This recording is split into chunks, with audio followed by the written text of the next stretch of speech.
last week, Liz brought us through an excellent discussion of the judges Ibzan, Elon, and Abdon, right? Who they're referred to as minor judges, but Liz taught us how that they are not minor at all. They led the Israelites for, what was it, 40 years total, or was it long? 25 years of peace and prosperity, and there's something to be said about that. But sometimes people have a little too much of a good thing, and so right. And so I'm going to pick up from Judges 13, where it says, and right after the reign of those three judges, and it says, and the Israelites again did what was evil in the sight of the Lord, and the Lord gave them into the hands of the Philistines for 40 years. So the Israelites were at it again. We see this pattern that goes on, and again they fall into the hands of their enemies for a long time, and they need deliverance. And so we go through in chapter 13, and they said there was a certain man of Zorah, of the tribe of the Danites, which are one of the 12 tribes of Israel, whose name was Manoah, and his wife was barren and had no children. And the angel of the Lord appeared to the woman and said to her, behold, you are barren and have no children, but you will become pregnant and bear a son. So this is something that we've seen before. When barren woman, an angel appears to them, and we'll see it again. With St. John the Baptist, and we saw it with Abraham. So we know that this child is going to be very special. You know, this is going to be a child that is going to be consecrated. You know, is going to be someone who's going to be set aside. Okay, hallelujah. Right. And the angel says that beware and drink no wine or strong drink, and eat nothing unclean, for you will bear a son. And for behold, you shall become pregnant and bear a son. No razor shall come upon his head, for the child shall be a Nazarite to the God from birth. Hallelujah. And he shall begin to deliver Israel out of the hands of the Philistines. And the Philistines were the ones who, during this 40-year period, were ruling over the Israelites. So a Nazarite is one who is set aside, someone who's consecrated, someone who is fully centered in life, uplifting from and constructive, and his life is given over to God. And there are those who take a vow, and usually they do it of their own will to become a Nazarite. These are people who sort of set themselves aside for this particular divine life that they've set aside. But this son is one who has been anointed from birth to be so. Hallelujah. Okay. Then the woman went and told her husband, saying, a man of God came to me, and his face was like the face of the angel of God, to be greatly and reverently feared. I did not ask him from where he came, and he did not tell me his name. But he said to me, behold, you shall become pregnant and bear a son, and now drink no wine or strong drink, and eat nothing unclean, for the child shall be a Nazarite to God from birth to the day of his death. Then Manoah entreated the Lord and said, that's her husband. Okay, the woman, we don't ever know her name, but we don't know why, but we don't ever know her name. It's interesting that you have the Lord appearing to, and the angels appearing to a woman this way, and this is, again, a sort of common theme of the Bible, but she tells her husband, Manoah, and he says, O Lord, let the man of God whom you sent come again to us and teach us what we are to do with this child that shall be born. And God listened to the voice of Manoah, and the angel of God came again to the woman as she sat in the field. But Manoah, her husband, was not with her. Again, the angel just came to the woman. Okay? And the woman ran in haste and told her husband and said to him, Behold, the man who came to me that other day has appeared to me. And Manoah rose and went after his wife, and he saw the angel, and he said, Are you the one who spoke to the woman? And the angel said, Yes, I am. And Manoah said, Now when your words come true, how shall we manage this child? Because they're told that they're going to have this child who's going to be set aside and consecrated. You think these are two people. They were probably a little on in age, and like, how am I going to manage?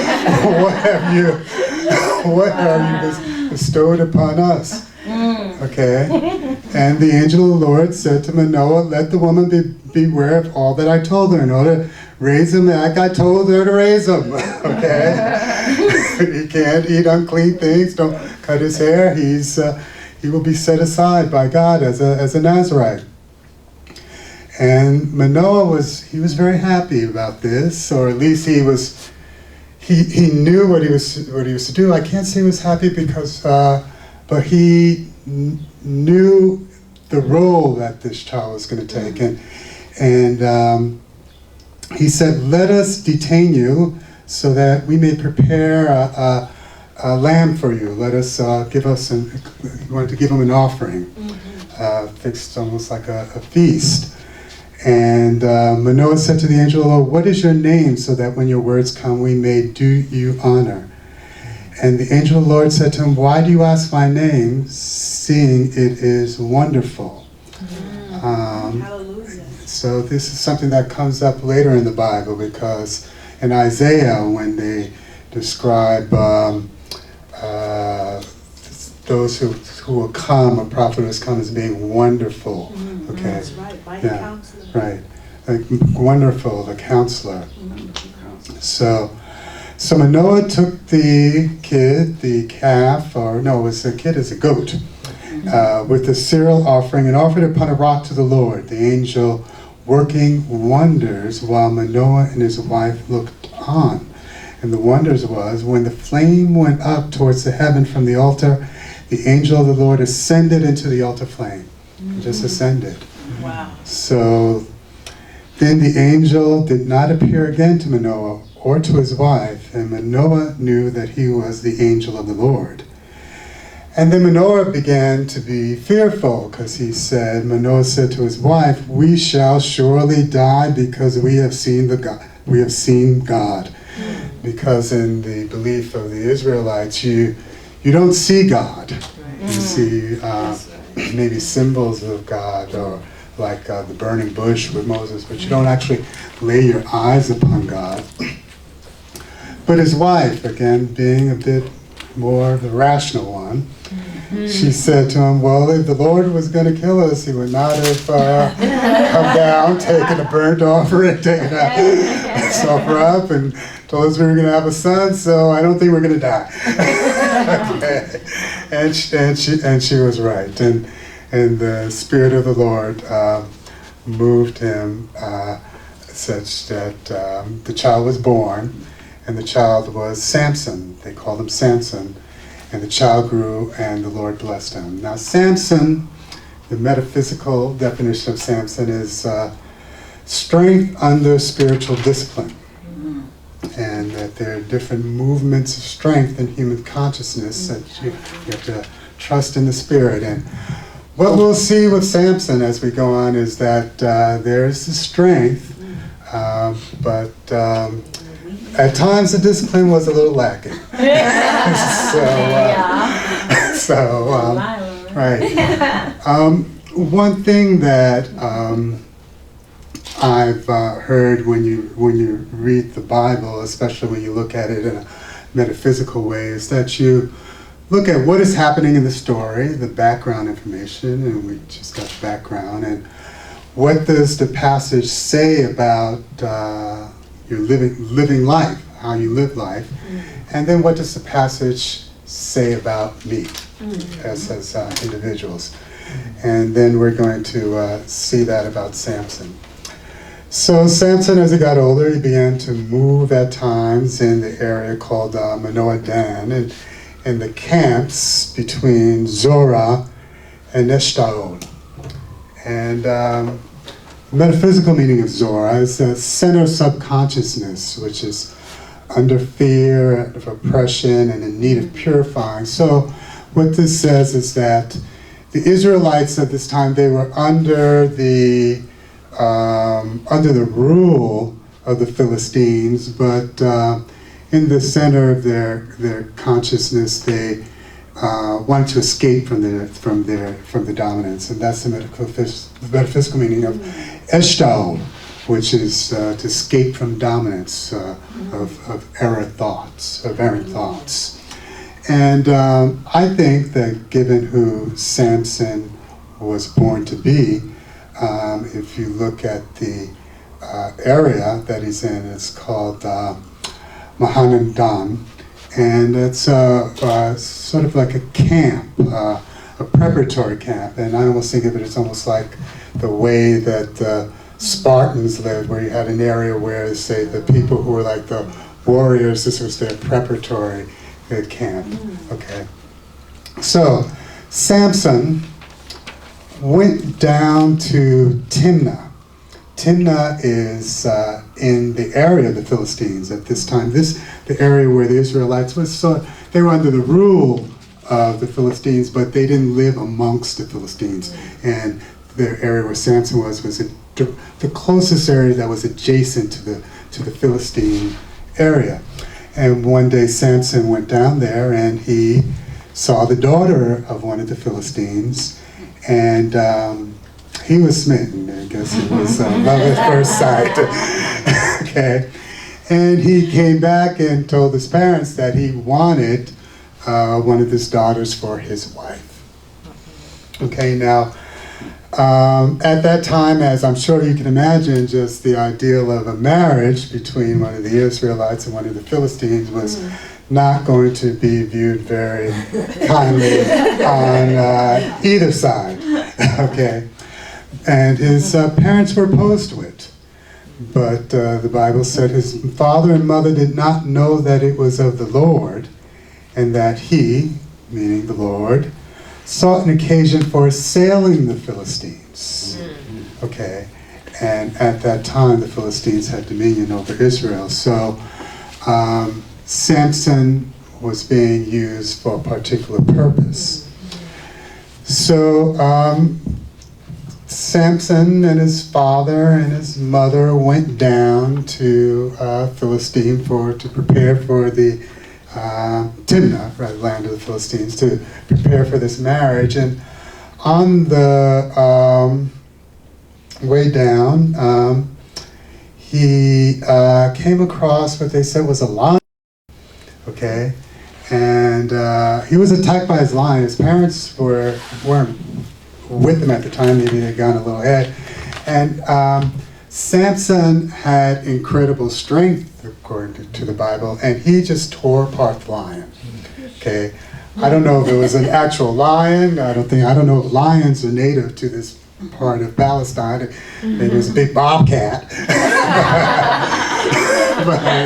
but in any case, he killed it with his bare hands, which showed his physical strength. But he didn't tell anyone what he had done. He didn't tell even his mother or father. I think when I read that, it made me think about how sometimes in truth unity, they say that you're to keep things to yourself, even if you do come across favor. You hope that the Spirit will lead others to see it in you or to bring it to you, but you keep things in yourself. So he did not tell his parents, and this will come back a little later. So he went down, and they met the woman, and when they prepared for the marriage, and then when he came back the same way to go to the wedding feast, he saw the dead lion, and anywhere it's like a beehive.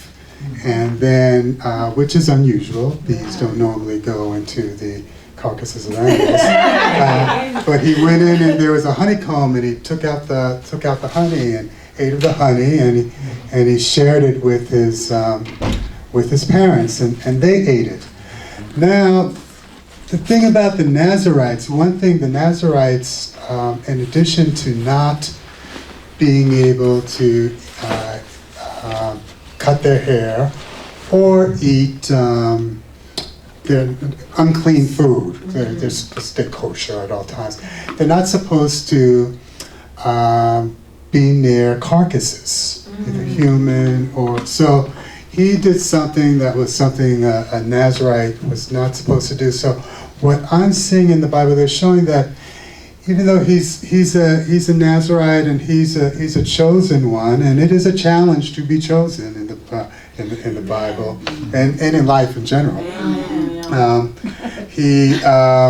He's doing things that are sort of straying from being in the spirit. You might say it's a little something, but things sort of, as we know, we do little things, it can sort of pile on when you make the initial step.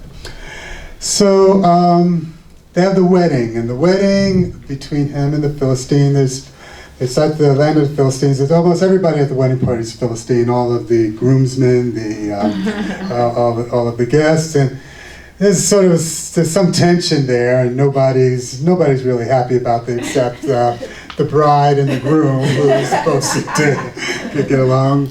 We may know some weddings like this. So, in ancient times, riddles were sort of used as entertainment, word games. And Samson told a riddle at the wedding. He said to them, if you can figure out this riddle, I will give you 30 changes of fine raiment. I'll give you 30 great, give the men 30 great outfits, 30 great threads, clothing. But if you can't figure out the riddle, then you have to give that to me. Okay. So he gave this riddle, and the riddle was, out of the eater came forth food, and out of the strong came forth sweetness. And they were to solve the riddle in 7 days in order to get these clothes. So it's this riddle. I've looked up this riddle, and people still have a hard time figuring out what this riddle actually means. And when I say out of the eater, I guess the lion is someone who eats others, came forth food. And out of the strong, which is the lion, came forth sweetness, the honey. But unless you were there and he told no one, you wouldn't be able to figure it out. So the Philistines, they were quite offended. It wasn't like they didn't think he was playing fair. They thought he was trying to put one over on them. They were probably already unhappy that he came down and took one of their women. So the Philistines went to his wife. They stayed 7 days, and this was sort of like the honeymoon wedding party. It went on for a week. And they came to his wife during these 7 days, and they said, have him tell us what this riddle means. And they kept pressuring her until finally they said, we're going to kill your father. You're going to kill your father. And you, if you don't tell what this riddle is. Okay. So she was trying to get it out of him. She was weeping. She was just really, having fits just to get this riddle out of her. She said, Samson's wife wept before him for the 7 days their feast lasted. And on the 7th day, he told her the riddle. And the men of this, he told her what it means. And on the 7th day, the men said to Samson before sundown, what is sweeter than honey? What is stronger than a lion? So they knew he was talking about honey and a lion. And Samson was furious. He said, if you hadn't gotten to my wife, he put it in a little different way, but if you hadn't gotten to my wife, you would have never known this. And the Spirit of the Lord came upon him, and what he did was he went to another Philistine town, and he killed 30 men and took their garments and gave them as a way of repaying the debt. Okay. So he was one who he had he got real angry. He had a real temper. He was one who had a real temper. So and then he left Timnah and then went back up to his father's house. And then his wife's husband, she got the marriage annulled and gave her to one of the groomsmen. Okay, the best man actually. Wow. So, but some days later, Samson sort of had a change of heart. Okay, missed his wife that he was smitten with, and came down, bringing a goat as a gift, and he went to see the father. He tried to make up for it. Okay. The father said, "I thought you hated us." Okay, and I've married her off to the groomsmen. But if you want, you can have another daughter. Okay, I don't know why he said that. Maybe he was afraid of him, but but he said she's taken. Okay, Samson, again, he got angry. He was very upset. He thought this was his wife. How dare this man come and give away his wife? So he'll show them, if he can't have his wife, this is what he's going to do. He says he is going to do them evil because they did him evil. Wow. So he took these foxes and he tied torches to these foxes and let them loose in their wheat fields. So their entire harvest went up in flame. Okay, so this basically meant war. So then he fled after that. Okay, and then he came back and he he fled from them. They said the Philistine says this must be Samson. Okay, so then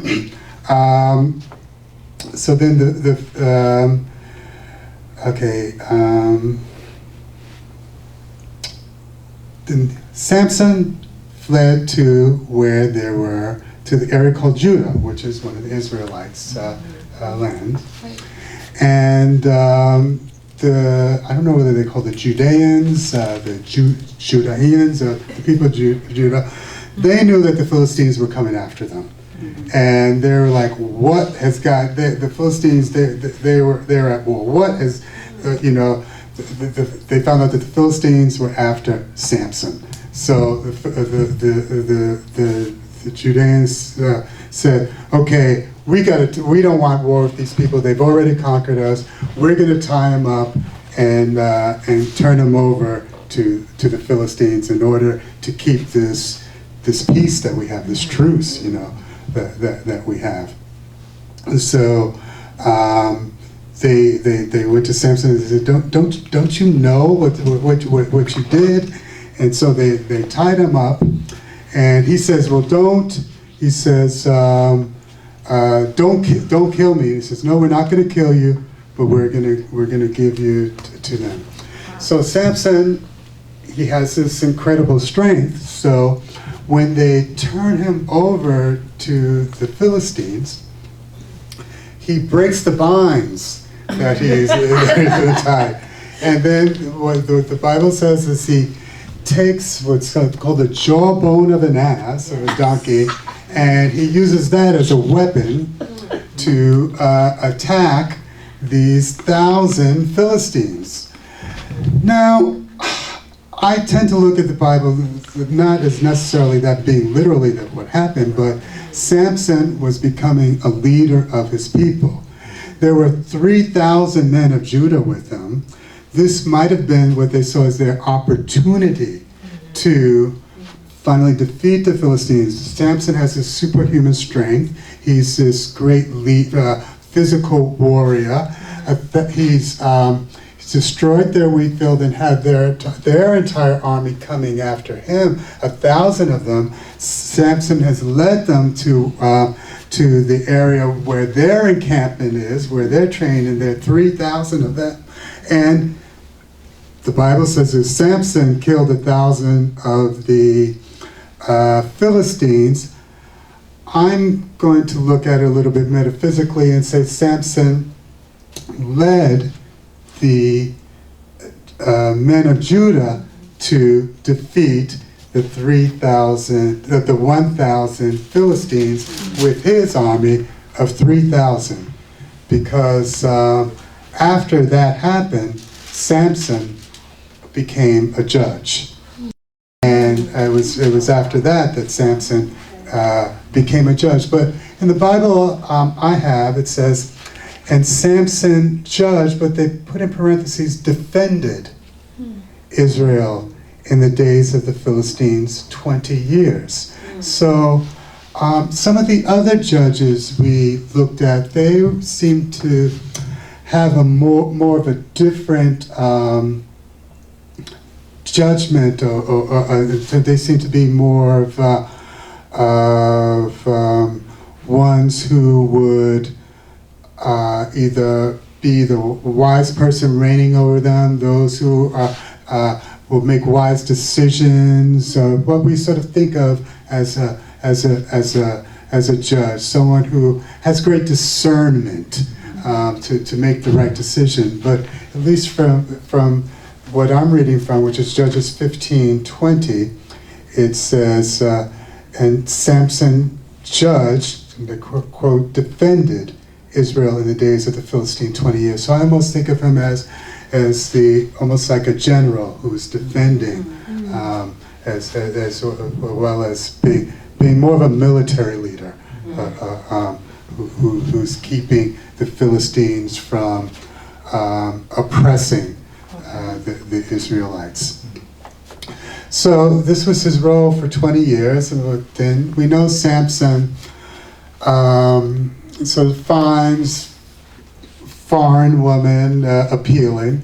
So the chapter 16 of Judges is probably one of the more well-known chapters of the Bible.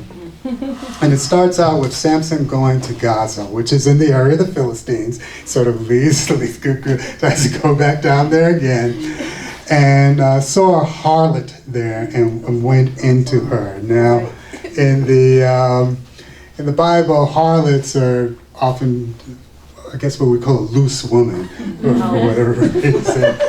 And but people think of different things, but I think that's the impression here. Okay, and the Gazites who were in the Philistines' kingdom found out Samson was there, so they surrounded the place, waited for him to come out at night, saying that they're going to kill him. But Samson waited until midnight, then snuck around to where the city gates were, pulled the city gates out, and sort of to add insult to injury, walked out and back to the land of the Israelites with the city gates. So, so you know they have it in for him. Okay, so the peace is, is gone. So then Samson, but you think again, going back to his role as a Nazarite, and to think about this is having being uplifting and being constructive in spirit. And again, this is one in which with Samson, he's having problems with the spiritual discipline here, and that leads to other problems. So it shows that you can have the power of the Spirit, and you can have all of the means to bring about positive things, and to defend the land, and to put forth all that is good. But unless you have the spiritual discipline, things can become chaotic very quick. And remember in the beginning when I said you look at this as to how this applies to your life, and every story in the Bible having personal interpretation, and it's not chaotic just to a whole land. It could be just chaotic within you, if you don't have that spiritual discipline. Amen. So then Samson went to another area in the land of Philistines and came across someone named Delilah. He loved, and this is the first time he's talked about him loving a woman that he's with, and she's from an area, the Valley of the Sorek, and her name was Delilah. And there wasn't much of a metaphysical meaning of the name of Delilah, but we all know who Delilah is, or we will soon find out if you don't. Okay. So the Philistines found out that Samson was with Delilah, and they went to Delilah and they said, we want to know where his strength comes, because they've tried attacking him head on. They said it didn't work. They want to know, what is it that makes this man, gives him such fortitude? And we will give you 1,100 pieces of silver if you find out what that is, and by that means we may overpower him and subdue him. And I understand 1,100 pieces of silver in that time, that was like millions of dollars. And Delilah was a single woman, and I'm sure, then as of now, a single woman with a lot of money has a lot of stature. Okay. So it doesn't ever say that Samson and Delilah got married, but apparently Samson seemed to love her and Delilah, and Delilah is sometimes portrayed as someone who is, at least she's someone who's become known in popular culture through movies and other literature, and she's sometimes depicted as being manipulative, but one might think that she just saw it as her patriotic duty is to take care of this guy who's been wreaking havoc on her people. Wow. So he sort of plays with her. He tells her, well, if you bind me with certain types of cords, that will take away my power. So they do it, and she thinks that she's ready to call in the Philistines to come in, and he just snaps him.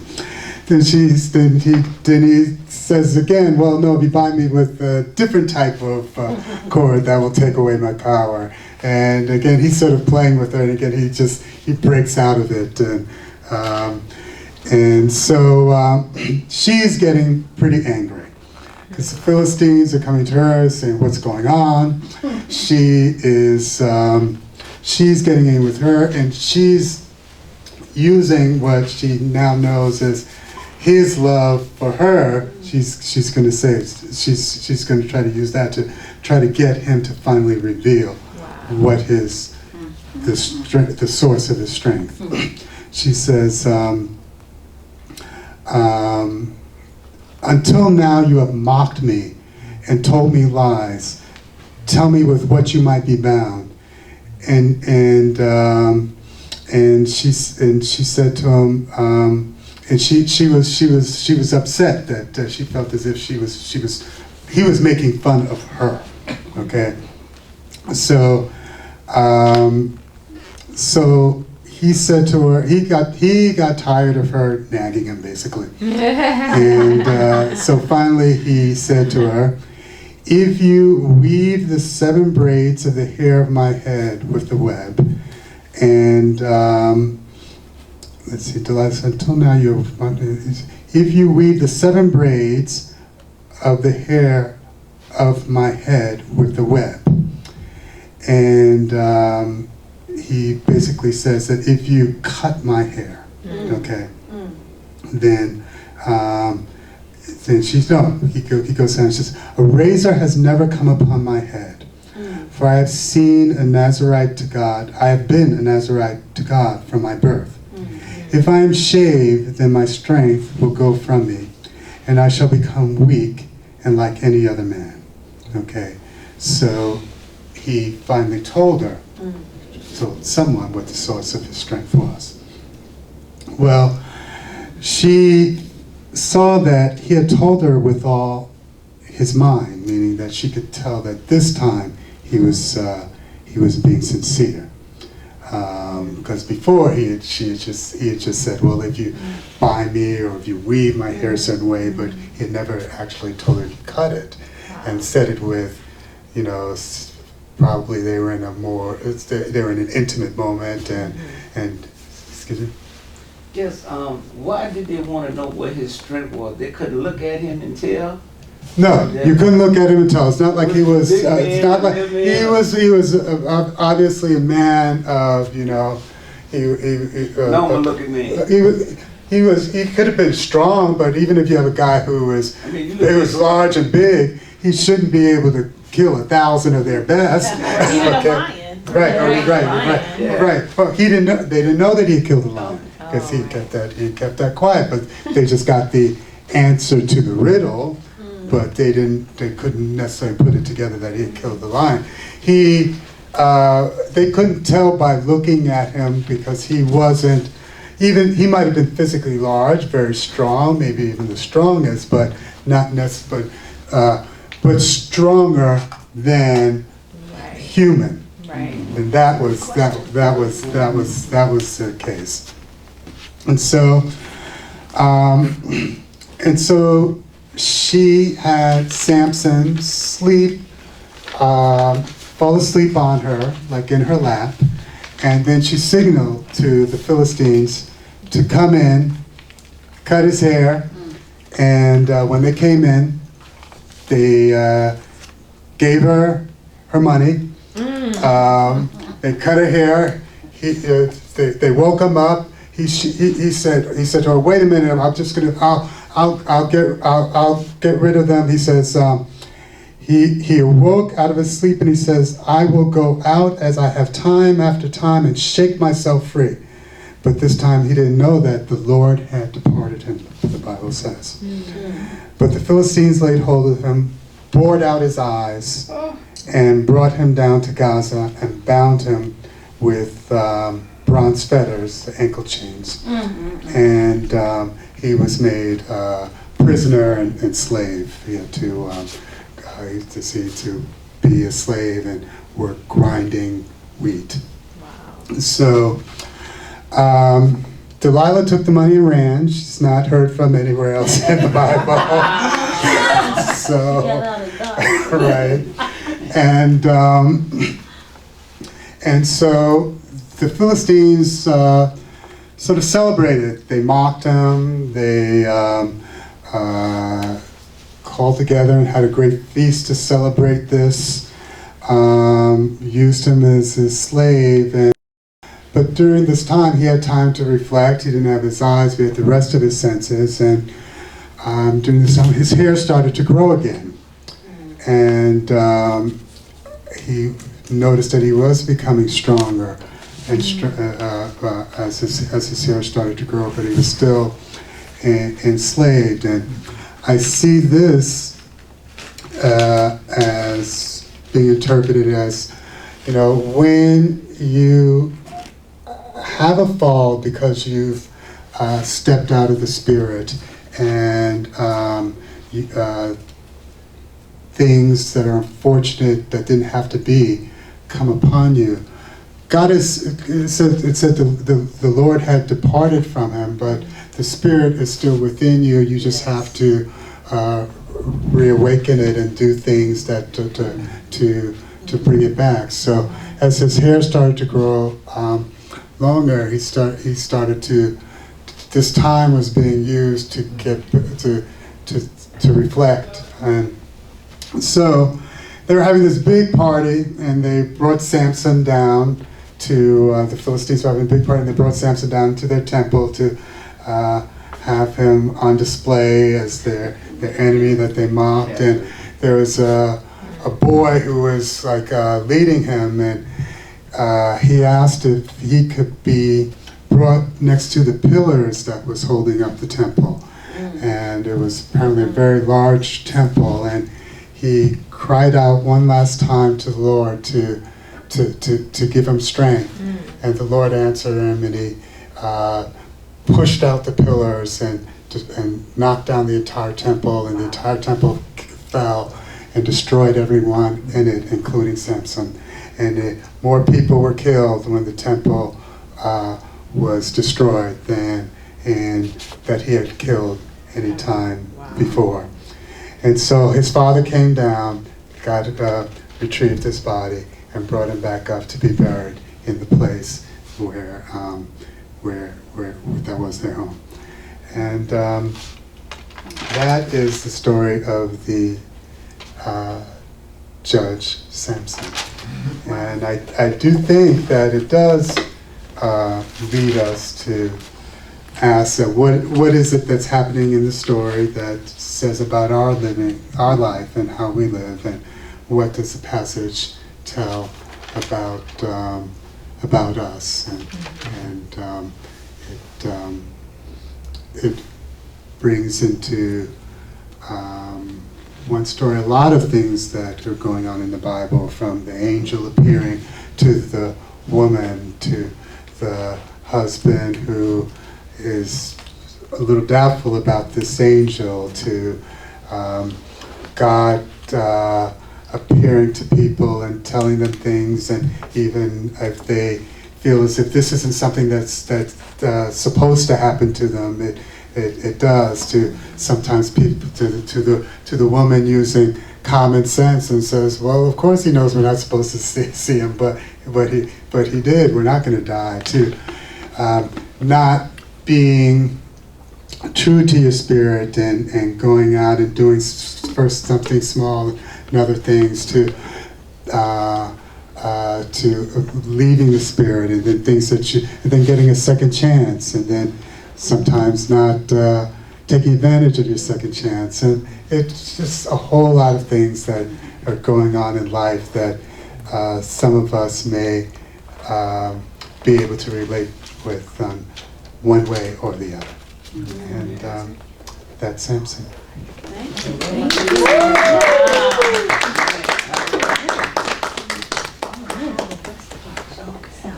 I'm sorry. Okay. I just wanted to say. I don't know if anyone else has any comments. I don't know.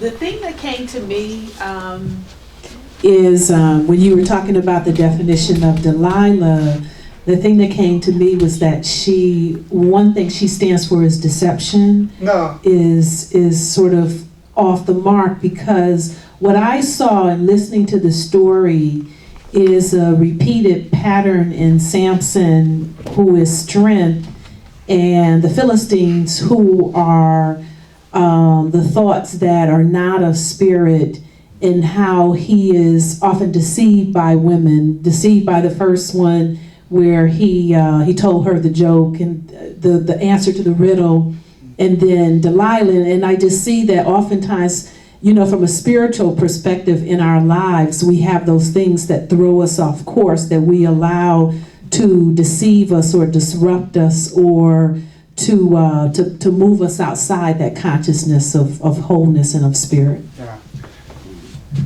Yeah, I'm glad you brought that up, because I had always thought of Delilah as being the deceptive woman. She's used that way, and she's portrayed that way quite regularly. And then when preparing for this, I came across something where someone said, well, maybe she was just being an advocate for her people. And I think it's a difference than saying Delilah is deceptive, because I'm looking at what she stands for metaphysically, Right. as opposed to where her consciousness was. Right. So I just see those both of those women signifying those things in our lives that take us off the path of enlightenment. Yes. Yes. Yeah, Yes. distraction is another word. Yeah. I guess because Samson so readily expresses his anger and acts out with violence, it's hard to understand what the core of his spiritual consciousness is. And I hear what you're talking about in terms of seeing him as maybe a military leader, and what you noted about the Bible saying that he defended. He seems to act as the aggressor and actually lead offensive action. And that's another thing that came to me, and it's interesting that when you the explanation that you gave about the other kind of judges dealing with other kinds of issues, but the other kinds of judges were not always dealing with the Philistines. And one thing you learn from the Bible is that the Philistines seem to be that body of consciousness that was the most dynamic, the most confrontational, the worst enemy. And so to me, what I gleaned from what you were saying is that Samson was the phenomenal strength that was needed to combat them. And that's what we need sometimes in our lives. But as you pointed out, the strength can have those positive aspects and those negative aspects as well. And it's interesting that he did not become the judge until later, until he had attained a certain level of consciousness to carry it out. And even more, as you say, when his eyes were gouged out and he was bound, that was when he had the most phenomenal ability to defeat. Right. And going to that, thank you. And going to what Rakiba said, in the Bible, it was noted that his parents didn't want him to go, and he was just sort of attracted to the woman. But it was God who, it seemed almost as if God was using him for this purpose. And With the first wife, or? with the first wife, when he first went down to, it says, I'll read it. His father and mother did not know it was the Lord, and that he, it is capital H, he, sought an occasion for assailing the Philistines. At that time, the Philistines had dominion over Israel. So it seemed as if Samson was being used for the purpose of aggression against the Philistines. That was his spiritual purpose. And the Israelites reflecting thoughts trying to rise in consciousness and this dominion over them. This was a powerful war of opposites between a rising consciousness and that consciousness that tries to keep us down. And in this, you look at the metaphysical definition of Moab, the area where he's from, his father's name is the subconsciousness being oppressed. So that's and this was a way of attacking that oppression to release the positive. And this, I mean, one other point that I want to make also is that it's also lifts up to me that God gives us what we need, that we have what we need within us to defeat whatever it is that comes at us, but we are not always utilizing that. Yes. Yes. Because of distractions or other elements that may come into our lives to keep us from attaining that, I guess, oneness with God. My thing is, they wanted to know so much what was his strength. Now, if he was a big man, they can see what his strength was. But even if you're a big man, that doesn't mean if what you're... I'm saying. Listen to what I'm saying. Okay. If let's say I look at you, you pick up that chair, pick up the whole the table behind you with the TV on it. And I look at you and say, well, why is he so strong, little as he is? You know, what's going on with him? Where's his strength? What are you doing? You know, what are you eating? What is he saying? You know, so it brings to my mind that Samson was a little man. Couldn't have been that big because they wanted to know where's his strength. How can he do this? Did they ever say that he was? They never say that he was of a certain size. It's not like he was one of the giants of the. I think, and then later in the Bible, I think in the next chapter they talk about the Philistine giants. They never, they never say that. But he had superhuman strength. Right. Okay, even if he was 6'7", which is very tall for now, as much less then, and 300 pounds, you shouldn't be able to pull the city gate out and walk off with it, or break.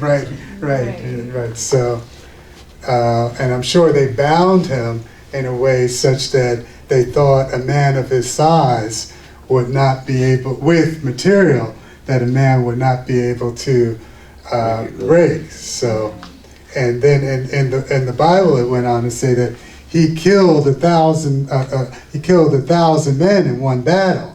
So it doesn't matter what size he is. That's super strength. That's superhuman strength. I put, I guess, my own take on it. I said I at least would like to think to make it seem a bit more.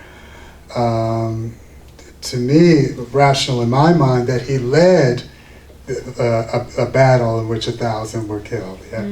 Another thing too, apropos to what's being said about his strength, is I like the way you laid the foundation for his birth, and that he was called into being as a Nazarite before he was formed in the womb, and that lifts up the power of the woman who made that vessel available, who became a Nazarite herself, so that all of that was, you know, deep into his soul from even when he was formed in the flesh, which is a powerful thing just about the whole connotation of being a Nazarite. Yes. and making those sacrifices to be one with spirit. Yes. Well, what I was thinking with the Philistines having or being bad thoughts metaphysically is that it takes away your intelligence, because if Samson, they allowed him or they put him in these gates the second time and he was able to grow his hair back, why would you allow that if you knew that that's what I know. Why would they keep it's almost like, because you have, if you can't, these bad thoughts, you can't think intelligently. That's a good point. Good point. Yeah. I just love this story, and I am struggling with Samson a little bit, but one thing, and I am struggling with the depiction of women in the story, but I do think that it's powerful that he never lost his ability to love. Like, he loved the first wife, he loved Delilah, and I guess in the end, although it seems like a horrible act of revenge, he never lost his love of God and his faith, and he called upon God in the end and was able to commit this final grand act. And so I want to find a big heart and an unending capacity for love and sense. Although, you know, I don't know if it was an act of revenge at the end. It could have been what what God's plan was for him. Because the act of revenge was him burning their wheat field. But then taking the city gates and just that seems like in your face. That was very in your face. But I'm talking about at the end, the temple. But I mean, he does do these. I mean, there are other ways in which it seems like he commits acts of revenge. Oh, absolutely. Yeah. And he says that the burning of the fields was an act of revenge for taking his wife.